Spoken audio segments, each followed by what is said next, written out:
चलो देखो, दो में क्या कर रहा है।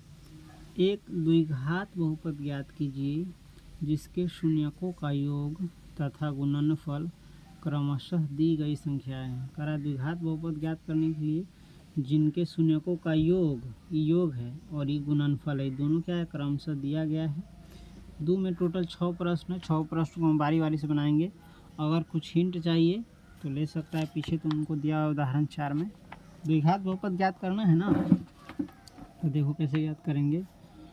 माना कि वह द्विघात बहुपद क्या है, ax² plus bx plus c है तथा अल्फा बीटा इसके शून्यक है। द्विघात बहुपद ज्ञात करना है तो मान लेंगे कि वह द्विघात बहुपद ax² plus bx plus c है तथा अल्फा बीटा इसके शून्यक है।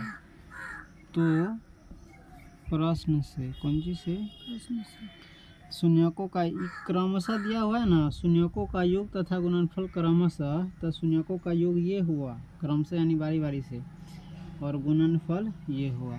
प्रश्न से शून्यकों का योग यानी अल्फा प्लस बीटा, यह शून्यकों का क्या है, योग है। उस भाषा में लिखते थे और एक इसमें है संकेत में। शून्यकों का योग बराबर दिया है तुमको 1/4, और शून्यकों का योग क्या होता है तुमको मालूम है, x² x का गुणांक बटे x² का गुणांक, और संकेत में माइनस बी बटे होता है। क्या होता है, माइनस बी बटे ए। शून्यकों का योग पीछे देख सकता है, यह होता है ना माइनस बी बटे, तुमको पढ़ाया गया भी है। ये त्रिघात बहुपद के लिए है। द्विघात बहुपद में देखो यह है ना, शून्यकों का योग बराबर क्या होता है, माइनस बी बटे ए, ध्यान रहेगा ना। चलो, तथा शून्यकों का गुणनफल यानी दोनों में गुणा होता है, ये गुणनफल है, बराबर दिया हुआ है तुमको -1 बराबर शून्यकों का गुणनफल क्या होता है, c बटे ए। इसको लिख सकते हैं हम c बटे ए, समझ गए। क्या लिख सकते हैं, c बटे।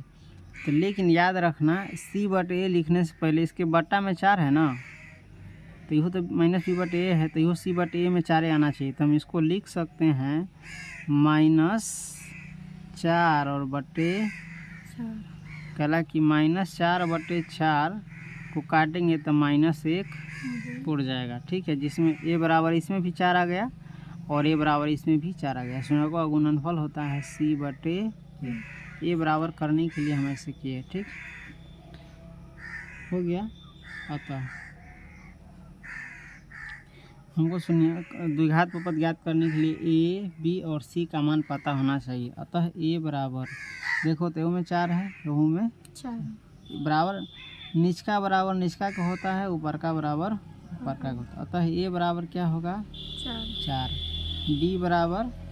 b बराबर साइड में देखना, ये माइनस b है लेकिन हमको b बराबर निकालना है, तो माइनस b बराबर तुमको दिया हुआ है, माइनस b बराबर ये ऊपर का 1।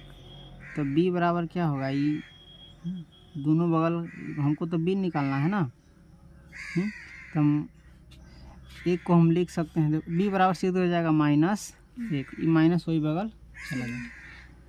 लेकिन ऐसे नहीं होता है, -b बराबर 1 है ना, तो इसको हम लिख सकते हैं -b, एक को लिख सकते हैं माइनस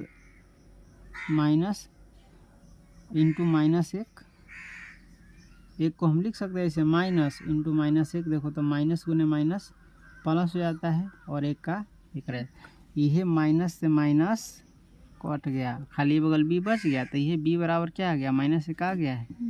तो वही ना हम निकाले, b बराबर -1 और c बराबर यह है में, देखो यह बराबर है c बराबर -4।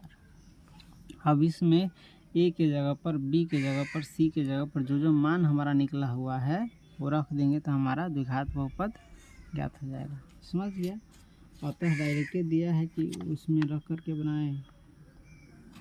अतः अभीष्ट यानी जो द्विघात बहुपद निकालने के लिए कराए वो अभीष्ट द्विघात